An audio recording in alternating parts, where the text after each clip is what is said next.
भगवत कृपा जागृत आहे। आपण सर्व मिळून भगवंताला आणि बाबाला एकतेने प्रणाम करूया। भगवान बाबा हनुमान जी को प्रणाम। महान त्यागी बाबा जुमदेव जी को प्रणाम। परमात्मा एक। नमस्कार। बाबांचा शब्द है, जो भी मेरा सेवक तत्व शब्द नियम से चलेगा उसके बाल को भी धक्का नहीं पहुंचेगा। हे सत्यच आहे। महान कृपा आहे त्या परमेश्वराची। बाबांचे सेवक अंकुशरावजी बारापात्रे साहेब राहणार सेलू, त्यांचे मार्गदर्शक बबनरावजी लोणकर साहेब, त्यांचे त्यागाचे कार्याला सुरुवात केली। त्यागाचे कार्य चालू झाले।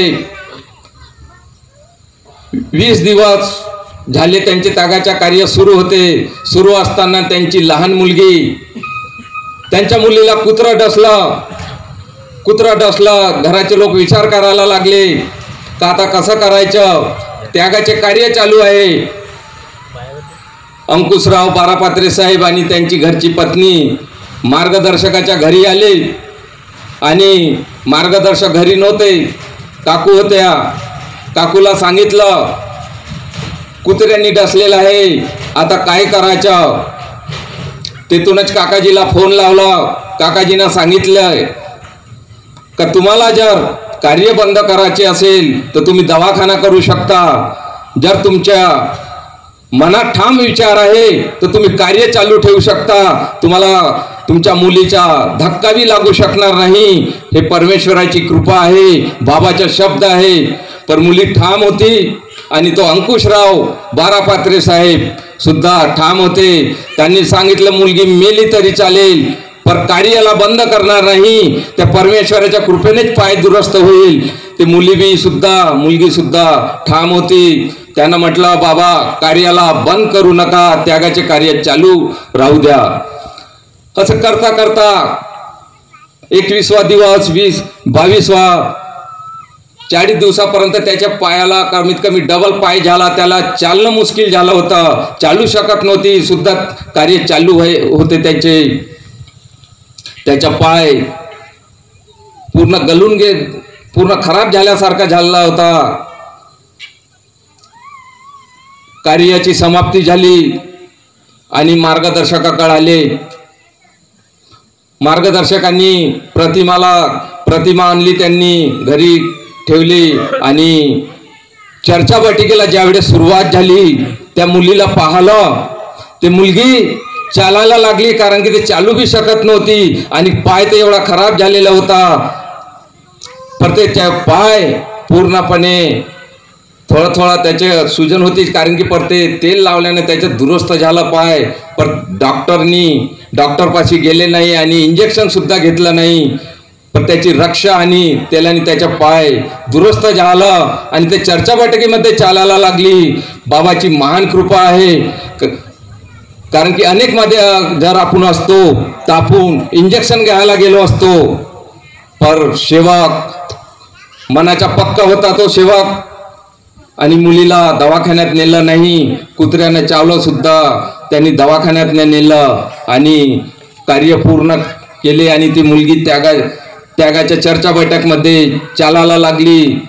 त्यांचे अनुभव होते। धन्य महान कृपा बाबाची। चुकला म्हणून दुखला, आता सांगतेस कुणाले, तू नियमानं वागतेस काय। विचार आपल्या मनाने, या मनीप्रमाणे माझ्या हातून भी चूक झाली होती। कारण की इलेक्शनच्या वेळेस मी सुद्धा दारूवाल्याच्या घरी गेलो, तिथं मी जेवण सुद्धा केलं आणि चाय सुद्धा पेली होती। मला माहीत असताना बी सुद्धा मी त्या दारूवाल्याच्या घरी चहा पाणी वगैरे सर्व घेत गेलो। इलेक्शनच्या वेळ होतं, नगरपंचायत सेलूचे इलेक्शन होतं। माझ्या मुलीला छातीमध्ये कमीत कमी 2 इंची एवढी गाठ आली होती। मुलीनं सांगली मेघे हॉस्पिटलमध्ये ट्रीटमेंट केलं। सांगली मेघे हॉस्पिटलमध्ये सुद्धा त्याला ऑपरेशन करायला सांगितलं। मुलगी घरी आली। मुलगी सांगली मेघे हॉस्पिटलमध्ये नर्सिंग करते। आता सांगलीवरून सेलूला आली आणि सेलूवरून मम्मीला सांगितलं, त्याच्या मम्मीनं सेवाग्राम हॉस्पिटलमध्ये सुद्धा नेलं, त्याचा ट्रीटमेंट केला. सेवाग्रामवाल्यांनी बी सुद्धा ऑपरेशन करायला सांगितलं होतं. मी पूर्णपणे दांदरून गेलो, कारण की मला मुलीचे शिक्षण चालू आहे आणि छातीमध्ये ते जो गाठ आहे 2 इंची मोठी गाठ होती. दोन्ही हॉस्पिटलवाल्यांनी ऑपरेशन करायला सांगितलं. मी काकाजीला भेटलो आणि काकाजीला सांगितलं, काकाजी अशी गोष्ट आहे, दोन्ही सेवाग्रामवाल्यांनी आणि सावंगी मेघेवाल्या हॉस्पिटलवाल्यांनी ऑपरेशन करायला सांगितलं. मार्गदर्शक काकाजीने सांगितलं, रहाटे साहेब म्हणे असे कितीतरी दुःख त्या परमेश्वराने दूर केलं, तुमच्या मुलीची सुद्धा ऑपरेशन करण्याची वेळ येणार नाही. लोणकर काकाजींनी 3 दिवसाचे कार्य दिले. मुलगी हॉस्टेलमध्ये राहत होती सांगलीला.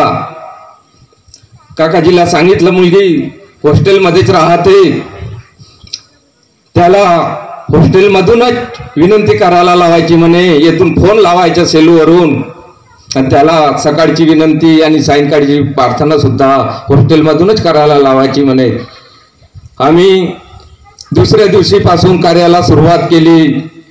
मुलगी सुद्धा सकाळची विनंती आणि सायंकाळची प्रार्थना सांगलीला हॉस्टेलमध्ये करायची. त्या 3 दिवसाच्या कार्यामध्ये त्या मुलीची 99% गाठ पूर्ण कमी झाली. प्रसाद झाल्याच्या नंतर मी काकाजीला सांगितलं, का मुलीने सांगितलं की 99% ती गाठ त्या 3 दिवसाच्या कार्यामध्ये कमी झाली. ती मुलगी सावंगी हॉस्पिटलमध्ये अजून ट्रीटमेंटला गेली. त्या डॉक्टरांनी सांगितलं ऑपरेशन करण्याची काही आवश्यकता नाही आहे. सेवाग्रामवाल्यांनी बी सांगितलं की ऑपरेशन करण्याची काही वेळ नाही आहे, हे दवाईनेच पूर्णपणे दुरुस्त होईल. पण परमेश्वराची महान कृपा, का त्या बाबाच्या कृपेने ते मुलीची गाठ जी होती ते 3 दिवसाच्या कार्यामध्ये 99% गाठ पूर्णपणे दुरुस्त झाली.